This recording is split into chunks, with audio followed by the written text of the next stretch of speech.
One and all, this is my vlog about how to achieve your New Year's resolutions. Top 10 tips starting with number one. Number one, accept where you are right now.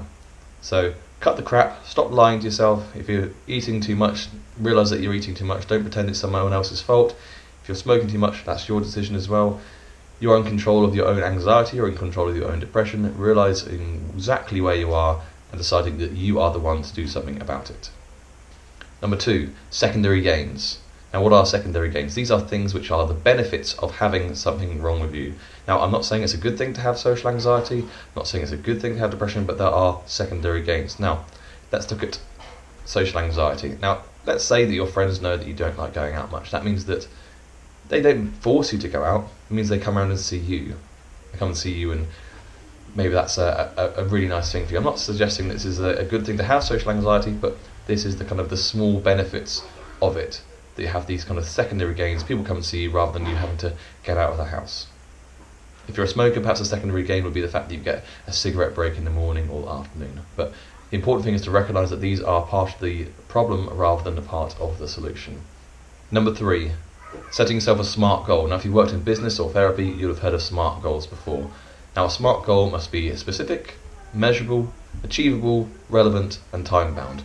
So rather than saying, oh, I think I'm going to lose some weight this year, is to say to yourself, I'm going to lose a stone by the end of January and I'm going to keep that weight off. So rather than kind of saying vague amounts of time and things that are way beyond what you're able to achieve, and rather than can't lose 3 stone in a month unless you're going to chop your leg off. So putting yourself in a situation where your goal is specific, measurable, achievable, relevant, and time-bound. Number four, mini goals. Having a big goal to achieve can be quite daunting, so setting yourself small goals in between these can provide extra motivation, can provide extra success, and will prove to yourself that you can achieve things for yourself. Number five, seek out professional help. Now, what do I mean by this?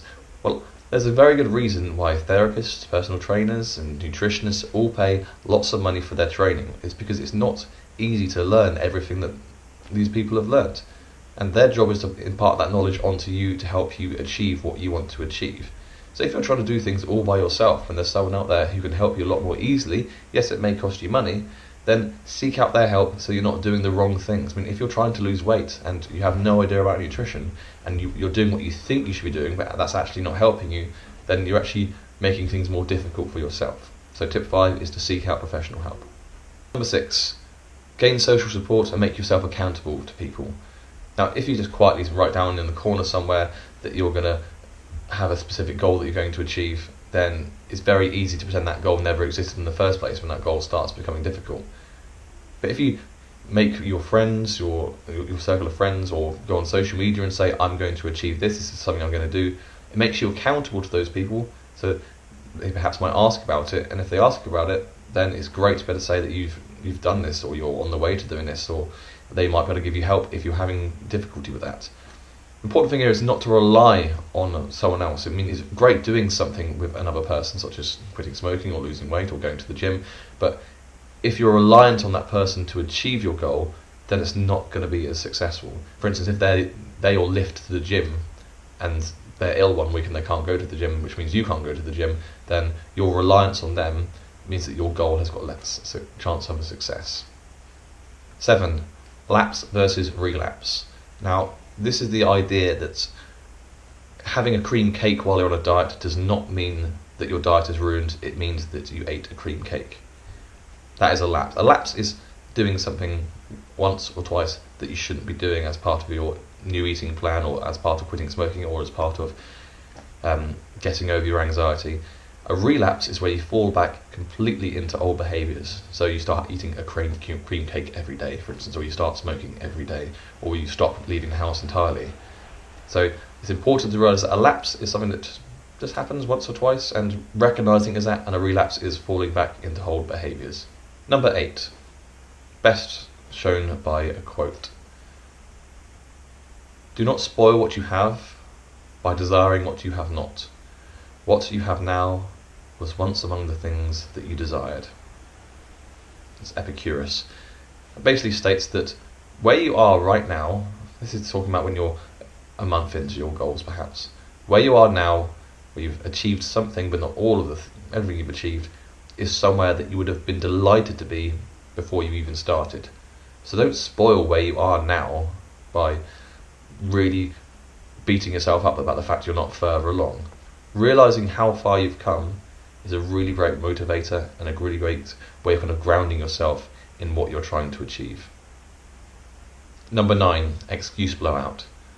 Write down all the excuses you can possibly think of why you're not going to achieve your goals. Write down every single one, no matter how stupid they are.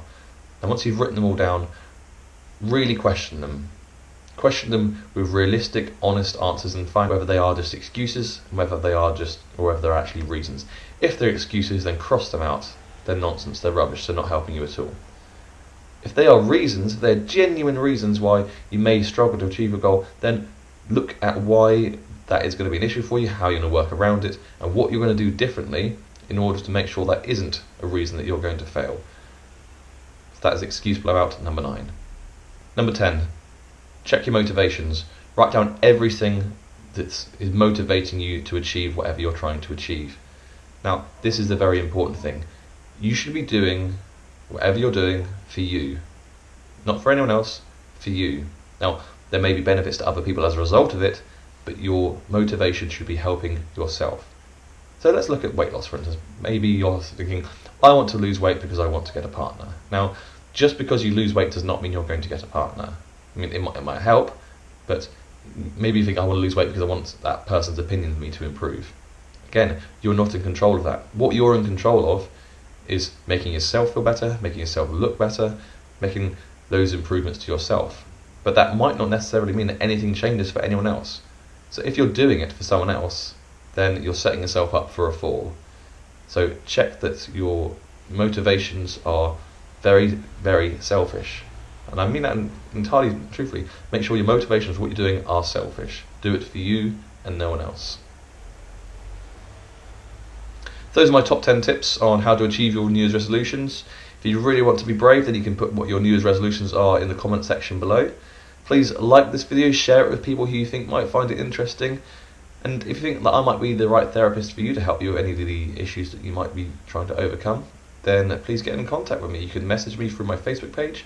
You can visit my website, which is www.chrispiercyhypnotherapy.co.uk, or you can email me, which is chris@chrispiercyhypnotherapy.co.uk.